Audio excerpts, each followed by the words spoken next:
Thank you for that introduction, Bill. And that's not the only reason why I came today. I actually was very thrilled when Bill invited me to be here today. As the mayor of, I've been the mayor of Downers Grove for almost 4 years, and yes, I am up for re-election. We have term limits in Downers Grove, so I have one more term, and then I get to go back to my farm like the founding fathers did, because it's all about public service. I'm really excited to be here today and appreciate taking up some of your time. I'm going to try to be mercifully brief in my comments, but obviously it's a very important day and wanted to share a few things with you.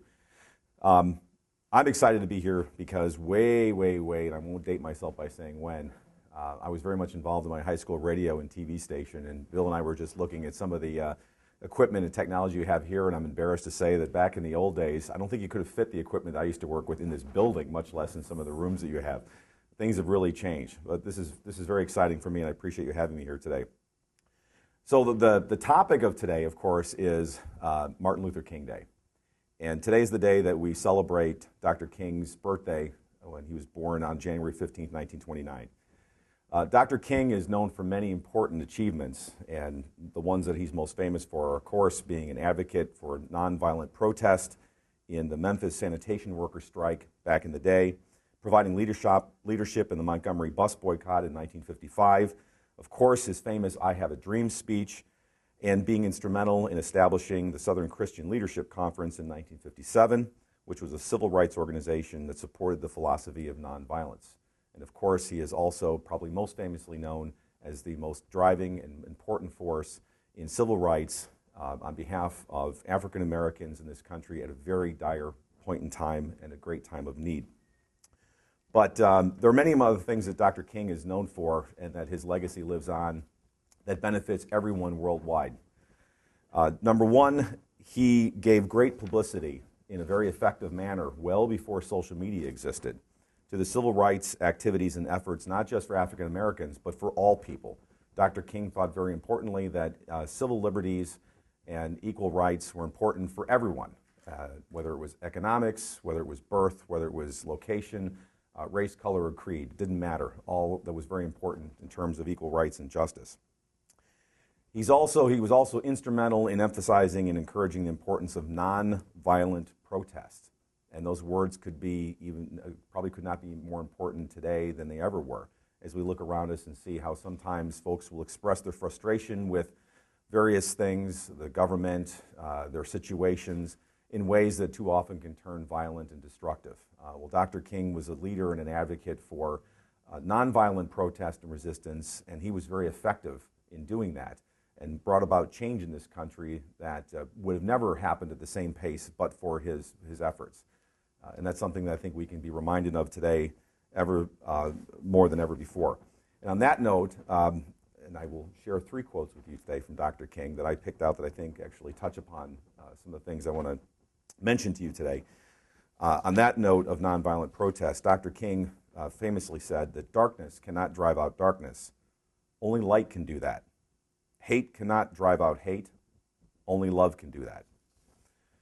So as we face our demons in this country and throughout the world, we are reminded of Dr. King's leadership in nonviolent protest and resistance in order to bring about social change. Obviously, as mentioned, Dr. King provided leadership to the African American community in a time of great need and unprecedented turmoil in this country.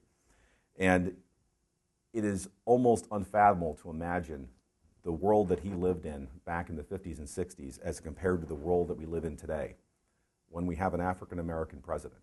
Those two worlds are as different as Mars and Jupiter, and there's no way that this country and the world would have achieved the type of progress that it had, and has, I should say, and will achieve, but for his efforts. So he is certainly remembered in that regard. But one of the other things that I mentioned that Dr. King was a big advocate of was making sure that there were equal rights and civil liberties for all, regardless of your place, position, race, color, or creed. And that brings me to another quote that he's famous for. "We are called to speak for the weak, for the voiceless, for the victims of our nation, and for those it calls enemy. For no document from human hands can make these humans any less our brothers." That quote again speaks to his belief that he fought so hard for, that equal rights were important for everybody, not just African Americans, but everyone, no matter what their place was or what their background was. Now, Martin Luther King Day is the day that we celebrate Dr. King's birthday and his accomplishments and the profound changes that he impacted upon our country and upon the world. But there's another very important aspect to Martin Luther King Day, and that is not only a national holiday, but it's also a national day of service. And I want to talk about that for a moment, because he is also the epitome of public service, someone who gave selflessly to the highest degree to give back to what he believed in and give back to his country. And service is important.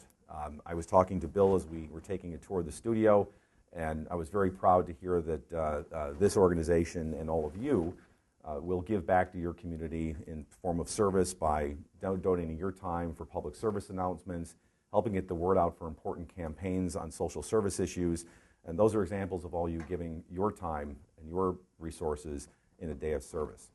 So today is a National Day of Service, and it's interesting because it's one of the reasons why I got involved in politics in the first place. I'm a very strong believer in giving back to my community. Being the mayor of Downers Grove is not my full-time job. It is not my career. It is my form of public service. And when I previously served as a council member on the Downers Grove Village Council, I did so for 2 terms. And then I chose not to run for a 3rd term, because even though I could have, because I fully believe that it is about public service. It's not about self. It's not about self-promotion. It's about giving back to your community and trying to make the world a little bit better and using your God-given talents in order to do that. Much like our founding fathers who, when they served their country, when they were finished, they went back to their farms, they went back to their lives, they went back to their professions. So too, politics should be about public service and not about self. And that's something that Dr. King believed in very deeply. Some of the other ways that we can give back, I'll just give you a few examples of the way I do it in addition to politics and leading my community, but I'm also involved in a number of different charitable organizations, such as one that is currently known as Hope's Front Door. It used to be known as the Walk-In Ministry of Hope. It is a local organization that meets immediate needs for those who have immediate needs for transportation, food, or other needs in order just to get about their day-to-day existence. And it is a very micro service area.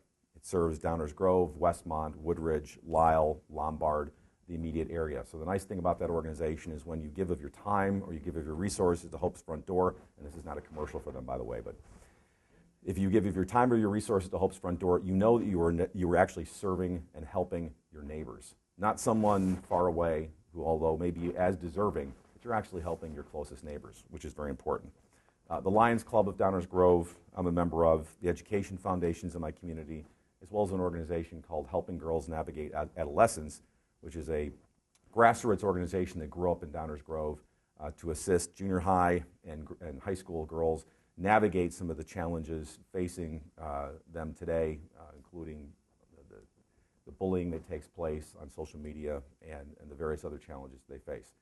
And those are all ways that we can all give back, and so I applaud each and every one of you, as well as this organization, for the time and resources that you give back in the service to your community.